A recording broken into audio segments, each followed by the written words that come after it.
Hello everyone. Today I want to share with you the story of Tusan, a single mother. She lives in a poor rural area where life is not loud, yet carries many things that have never been spoken aloud. Tusan's story does not begin with great upheavals or dramatic moments, but is woven from very ordinary days, hurried mornings, quiet worries, and a heart long accustomed to enduring more than it ever asked for. Tusan is the kind of woman who always places herself last. She lives for her child, for responsibility, for the things that are supposed to be done, and rarely allows herself to stop and ask whether she is truly happy. Within that silence, she learns to be strong in her own way, not showy, not complaining, yet carrying many unseen scars. And today, I want to tell that story again. The story of Tusan's journey to learn how to open her heart one more time, in the midst of a poor countryside. In the midst of a life that has never been easy, Tusan lives in a poor rural area where life moves slowly, seemingly peaceful, yet quietly weighing on people's shoulders day after day. Her mornings begin while the mist still blankets the paths, when the entire village remains asleep, and they end only when the small kitchen has gone cold, the ashes completely extinguished after a long day. That rhythm repeats itself, steady and silent, much like the life Tusan is living. She is a single mother, long accustomed to carrying everything on her own without anyone to lean on. From the smallest worries to the nameless exhaustion that seeps in each day, she endures it all in silence, accepting it as an inevitable part of life. Tusan rarely complains and never allows herself to be weak, because she knows that behind her stands a child who needs her protection. In Tusan's life, love has never been something she dared to think about. Not because she lacks longing, but because she has learned to place it behind every responsibility and obligation. To her, love is something distant and luxurious, quietly existing somewhere beyond the boundaries of the life she lives, something she once brushed against in her thoughts, only to withdraw her hand all too quickly. Tusan has grown used to scarcity, so used to it that at times she can no longer even put a name to it. That lack is not only present in the tight numbers at the end of each month, or in the things she must deliberate over for a long time before daring to buy. It runs deeper into the emptiness of having no shoulder to lean on when exhaustion sets in. There are days when she is so worn out that she longs to sit down and rest for a while, yet around her there is no one who allows her the freedom to be vulnerable. At night, when the small house has gone dark, when the sounds of insects in the garden grow louder than her own breathing, that loneliness quietly seeps in, not loud or dramatic, but persistent, clinging, and hard to shake away. She lives for her child, lives for the responsibilities that bound themselves to her life at a very early age. Every decision, every effort revolves around the words "must do," as if slowing down even slightly would cause that fragile life to slip off the path she has struggled to keep intact. Tusan is accustomed to placing her own desires last, to reminding herself that as long as her child is provided for, as long as her child does not fall behind others, all her own weariness can be set aside. She does not allow herself to ask for more, nor to complain, because she understands that her choices are limited. Tusan's strength is not something she wears with pride, but something forged through days that demanded she remain standing, even when inside she was already exhausted. In that rural place, people rarely speak sensitive truths out loud. Yet Tusan knows that some things need not be spoken to wound. A passing glance, a half-hearted nod, or a silence that lingers a little longer than usual is enough for her to sense her difference. That difference is not loud, not openly criticized, yet it exists quietly, weaving through every encounter, every familiar road she walks each day. It reminds Tusan that within a picture that seems so peaceful, she always stands at the edge, where what is considered whole still exists, but never fully belongs to her. Hai came to the village on a work trip, quietly, without show or fanfare, and without bringing any noise that might draw attention. He appeared amid the familiar rural landscape like an ordinary passerby, simply dressed, moving at an unhurried pace, blending into the already slow rhythm of life there. The dirt road, the rows of bamboo, the low houses glimpsed behind the trees, all of it seemed undisturbed by his presence. No one asked who he was, and few were curious about why he had come, because in this countryside, people were used to others arriving and leaving just as quietly as they came. Yet among so many familiar faces, Hai's steady gaze lingered on Tusan. She was slender, small in stature, standing amid the ordinary tasks that seemed never to end. She was not striking, nor did she try to draw anyone's attention. And yet, in her eyes lived a quiet steadiness of her own, a steadiness not born of displayed strength, but forged through years of bearing burdens alone, of standing firm against life. It was the gaze of someone accustomed to exhaustion, accustomed to lack, yet never allowing herself to give up.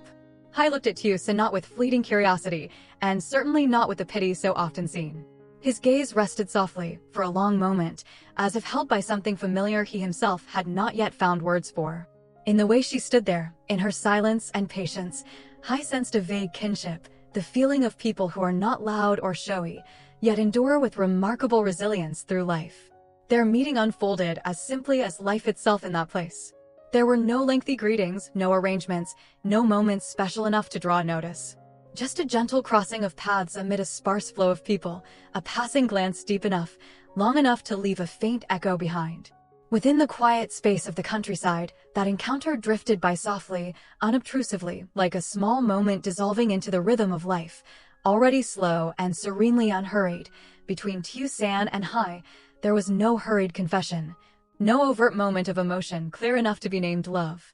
Everything arrived slowly like the quiet rhythm of village life itself, and even slower than the caution that had taken root in Tusan's heart over so many years. They did not speak of feelings, nor did they ever lay out promises or distant futures. Between them existed a silence that felt just right, a space where no one pressured, no one waited for an answer. What bound them together were only small, ordinary things, simple details of daily life that appeared quietly, steadily, day after day, like a gentle habit no one had intentionally formed. It was the bowl of porridge Hai brought over one evening when her child was ill, when Tusan was so exhausted her mind felt empty, filled only with worry and fatigue. He did not ask many questions, nor did he show excessive concern. He simply set the still warm bowl on the table, offered a few brief words, then sat quietly for a while, long enough for the room to feel less empty. It was the roof repaired before the rainy season, old tiles replaced silently, without notice, without expectation of thanks. Hai did not take credit, nor did he treat it as anything significant. He simply saw that it needed to be done so the small house would no longer leak when the rains came. It was the smallest, most ordinary questions. Are you tired today? Has your child gotten better? Questions that could have come from anyone, yet asked at just the right moment, in a tone measured enough that Tusan never felt intruded upon or uneasy. Those quiet acts of care did not unsettle Tusan, nor did they frighten her as she once imagined might happen when another person entered her already crowded life. Instead, everything came gently, slowly, so quietly it felt as though it had always been there, only unnoticed until now. Tusan did not need to explain her circumstances, nor did she have to appear stronger or brace herself to prove anything. With Hai, she was allowed to be tired, allowed to be silent, allowed to live at her own natural pace. He entered her life not through beautiful words, but through steady, patient presence, through small actions that softened the edges of a life long accustomed to endurance. And then, within those very ordinary moments, moments hardly worth naming, Tusan gradually realized something that made her heart quietly sink. It had been a long time, so long she had almost forgotten the feeling, since she last felt not entirely alone. Not because someone stepped in to shield her or take her burdens away, but because, for the first time in many years, there was someone quietly beside her, close enough that she no longer had to endure everything in silence.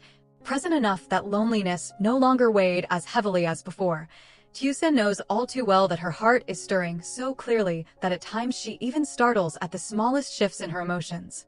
She feels it in moments that seem insignificant, when she hears familiar footsteps outside the gate and her heart slows by a single beat, when the afternoons in her small house no longer feel as long or as empty as before, when simply thinking of one person is enough to calm her, even though nothing special has happened. These stirrings are not intense, nor do they spill into words, yet they are clear enough for Tusan to understand that her heart is quietly awakening. And yet, despite recognizing it so plainly, Tusan does not dare to cross that fragile boundary. She keeps a careful distance, as if it were the only way to protect the tenuous peace she has spent so many years holding onto. Just one step forward could make everything too close, too real, and too dangerous for someone who has long lived in a state of defense. Tusan fears that if she loosens that caution, she may no longer be clear-headed enough to return to her safe place. Her past makes her wary more than any advice others could offer. What has already happened needs no retelling, no explanation or justification, yet it remains like a quiet scar in her heart, silently reminding her of wounds that were once very real.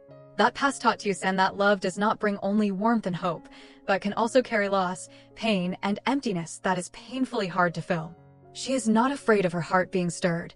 She is afraid of the price she might pay if she were to place her trust in the wrong place once more, afraid of having to gather the broken pieces by herself again after everything falls apart.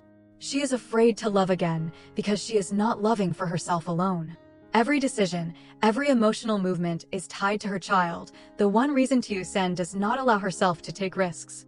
She fears her child would be the first to be hurt if things led nowhere, fears that changes in their life would leave the child confused, fears the sadness in her child's eyes if she were to face another breakdown. She also fears the scrutinizing looks from those around her, the unspoken whispers that nonetheless have the power to make one hesitate. She fears having to explain, to defend, to shield her choices while she herself is not yet strong enough to fully protect her own heart. There are very late nights, when everything has sunk into silence, when Tusan lies awake and asks herself whether she even has the right to think about happiness. Her life has long been bound to responsibility, to sacrifices that cannot be taken back, to things she must do far more than things she wants to do. She has grown accustomed to placing herself last, to telling herself that personal happiness is a luxury, unnecessary in her circumstances. Deeper than all those fears, Tusan fears herself. She fears that she is not worthy of dreaming of something whole, not brave enough to believe that she, too, deserves a love that is peaceful, without bargaining, without constant worry.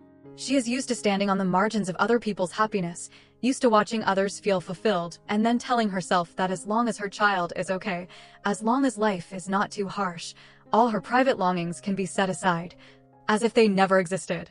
For Tusan, love is no longer a simple romance. It feels like a gamble in which, if she were to lose, she would lose far more than what she currently has: her peace, her stability, and the fragile sense of trust she has struggled to preserve.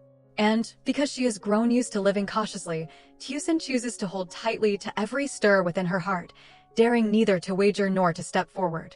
Even though, deep inside, she understands very clearly that she is standing very close to the edge of something she both longs for and fears too much to touch. Hai is not a man who has never known pain. In his life, he has loved deeply, trusted fully, and once placed his entire heart into a relationship, only to lose it in a way that forced him to learn how to be silent. Those wounds did not make him bitter or closed off from the world, but they were enough to teach him how loss can cause a person to retreat inward. For a very long time, Hai lived in solitude, growing accustomed to emptiness and learning how to coexist with it, without complaint, without trying to fill it with anything rushed or temporary. Because he has lived through such pain, Hai understands that not every heart can be opened with a few words or a moment of enthusiasm. In Tusan, he sees not only caution, but an entire past weighed down by burdens she has not yet been able to set aside. He knows that her distance is not rejection, but a way of protecting herself after too many years of standing alone.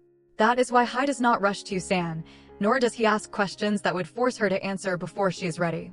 He does not use promises to hold her in place, nor does he try to hasten feelings that are still fragile. Instead, he chooses to stay through a quiet patience, through a steady presence that does not intrude, close enough for her to feel, yet distant enough that she does not feel pressured. Hai understands that some hearts have been wounded too deeply, and that to open again, they need time, not to erase the past, but to learn to believe that this time, if they step forward, they will not have to face the pain alone. And Hai is willing to wait, not because he is unafraid of loss, but because he knows that the most enduring things always require time to be given, fully and sincerely. There are nights when Tusan sits alone on the front porch, long after the entire village has fallen into deep sleep. The surrounding space is so quiet that the steady chirring of insects becomes the only sound in the darkness. A gentle night breeze carries the familiar scent of damp earth, making everything feel both intimate and empty at once. Tusan sits there for a long time, doing nothing at all, letting time pass slowly, just like the thoughts quietly weaving through her heart. Inside the small house, her child sleeps soundly, breathing evenly, a face so peaceful that Tusan does not dare step too close, afraid of shattering that fragile moment. She watches her child for a long while, her heart filled with love and yet heavy with worries she cannot put into words. That child is her entire world, the reason she is strong, and also the reason she does not dare to take another risk. In the stillness of the late night, Tusan asks herself whether she even has the right to be happy. The question arrives softly, without noise, yet it makes her heart sink. She does not seek a clear answer, nor does she know whom to ask. Happiness, to her, seems distant and fragile, like a faint light far away, one she dares only to look at, never to approach. That question has no answer. It simply hangs quietly within Tusan, making her already unsteady emotions grow even more fragile. Amid the steady chorus of insects and the silent night, she sits there, holding her unfinished thoughts, acutely aware of her own sense of imbalance, a feeling familiar to her, yet never any easier to bear. When Tusan first voiced her fears, it was not an easy moment. Her voice was soft and broken, as if every word had to cross a boundary she had held tightly for many years. She did not tell everything, nor did she need to. They were only fragmented sentences about the past, about her child, about the times she had told herself she was not allowed to be weak, not allowed to hope. In her eyes lingered a guardedness, both a fear of being misunderstood and a fear that once spoken, her words could not be taken back. Hai listened for a long time. He did not interrupt, did not rush to reassure her, nor did he try to offer solutions to the burdens Tusan carried in her heart. When she stopped speaking, the silence between them stretched long enough for Tusan to think she might have said too much, revealed things she should not have. But then Hai replied softly, his voice low and unhurried, as if he did not want his words to become a weight on her. "I'm not here to save you. I just want to walk with you, if you'll allow me."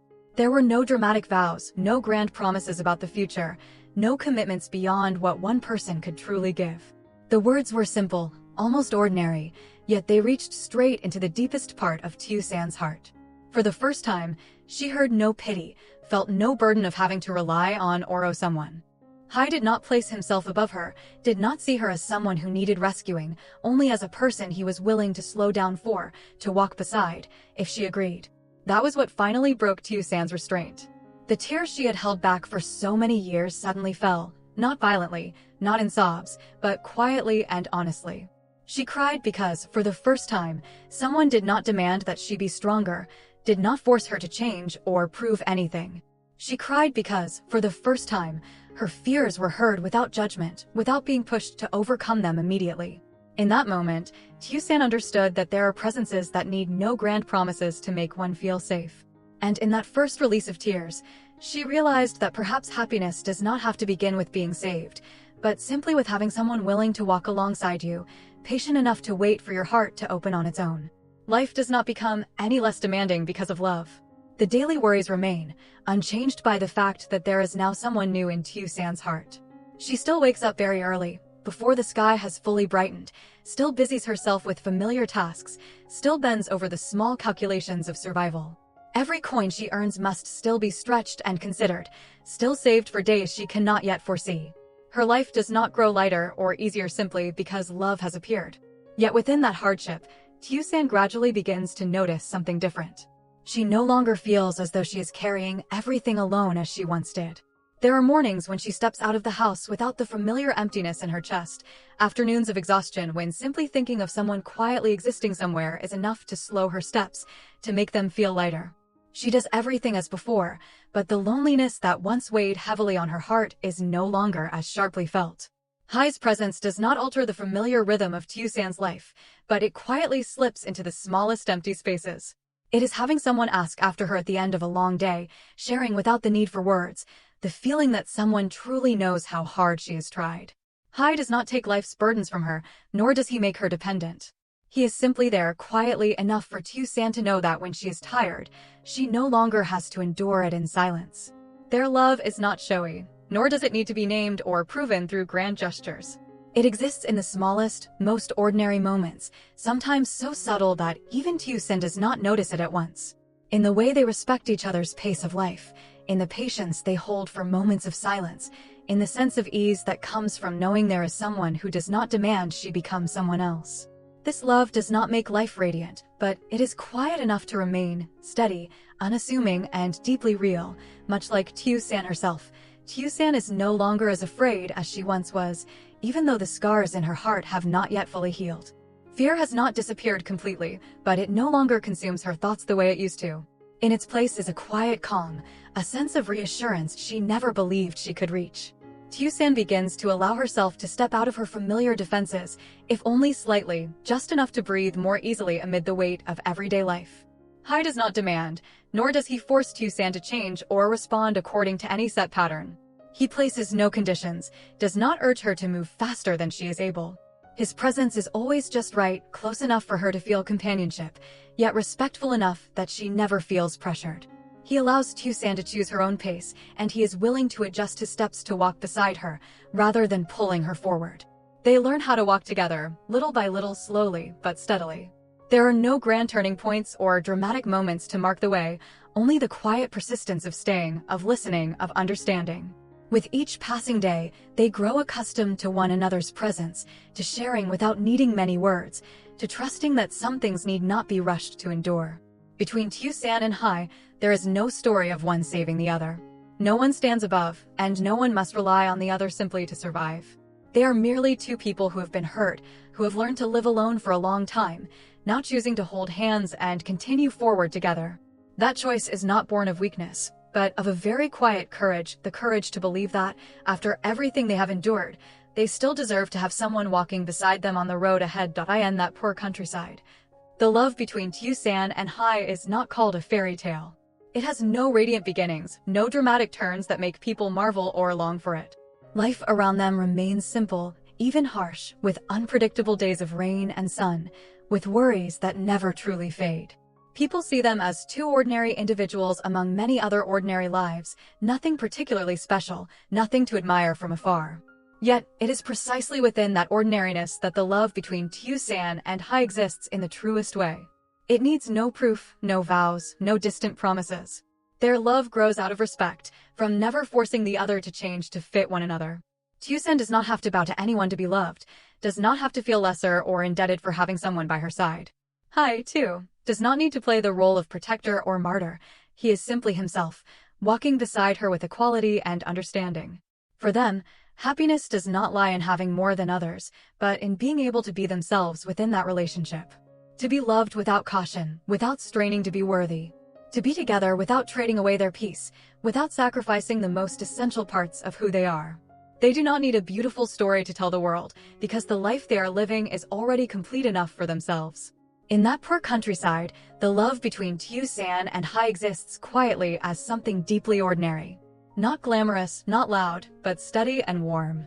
And for them, that is the truest form of happiness, a happiness that does not need to be held up high to be shown off, nor clutched tightly to be preserved, but simply allowed to be there, peaceful and whole in its own way.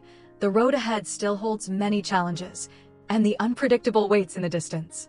Life does not become smoother because of love, difficulties will still come, and worries will continue to repeat themselves in familiar ways. Tusan understands this better than anyone. She does not cling to the illusion that having someone by her side will make all hardships simply disappear.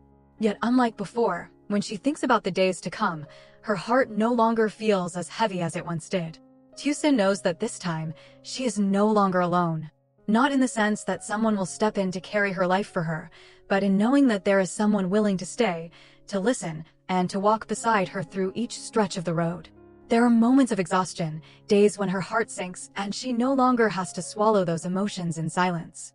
Just knowing that there is someone who understands, someone who does not walk away when she shows vulnerability, is already enough to make Tusan feel far more grounded.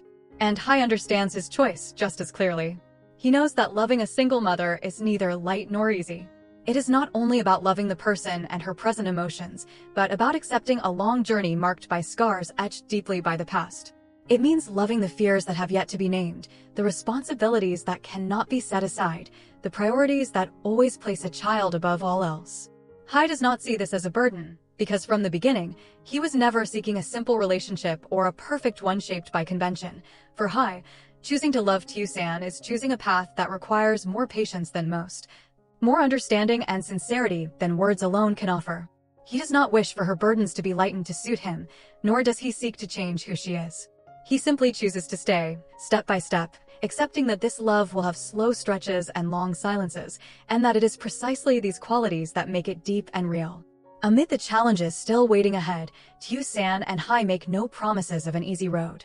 They quietly understand that no matter how many scars life may bring, as long as they do not have to walk forward in solitude, every hardship can be endured. And it is this companionship, quiet, steadfast, unassuming, that has become the most solid thing they give to each other. Xin chào tất cả mọi người đã quay trở lại với kênh của mình nhé. Hôm nay thì mình đang làm video.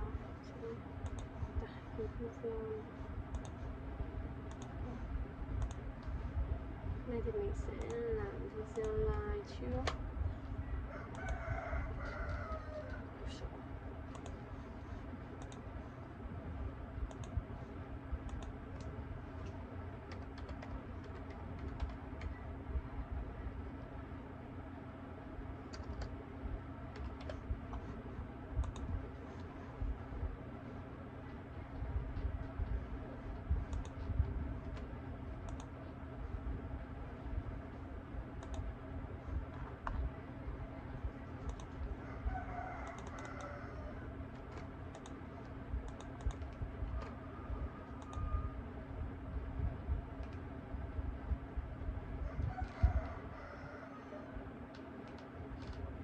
Tạm biệt mọi người, hẹn gặp lại mọi người ở video sau.